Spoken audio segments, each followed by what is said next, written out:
আসসালামু আলাইকুম। সন্তানের ব্রেন শক্তি বৃদ্ধি করার উপায়।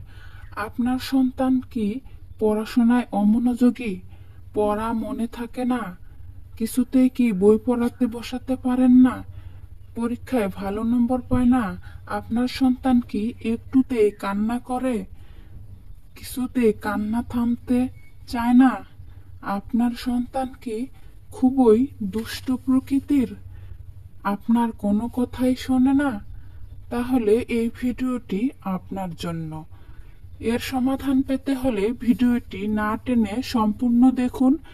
একটি লাইক দিয়ে সাবস্ক্রাইব করুন।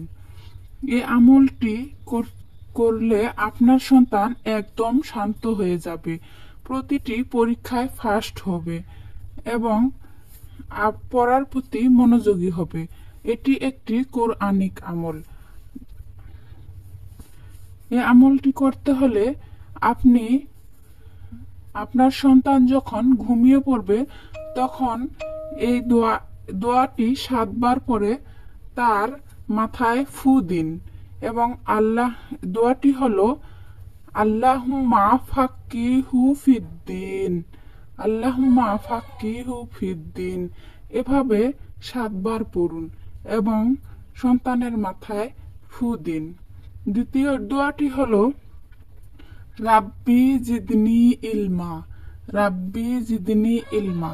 এভাবে 7 বার পড়ুন, আপনার সন্তানের মাথায় ফু দিন। দ্বিতীয় পদ্ধতি হলো 1 গ্লাস পানি নিন, 3 বার দরুদ শরীফ পড়ুন এবং 7 বার সূরা আল নাসারা পড়ুন।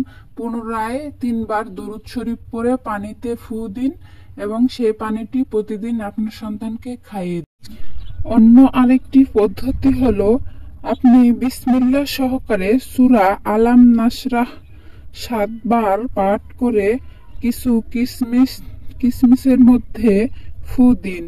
এরপর ঘুম থেকে ওঠার পর আপনার সন্তানকে সেই কিসমিস থেকে কয়েকটি কিসমিস খাওয়ান।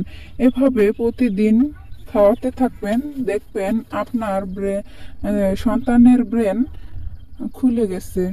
পূর্বে বর্ণিত পদ্ধতিগুলোর মধ্যে যে কোনো একটি পালন করলে একটি পদ্ধতি মেনে চললেই হবে।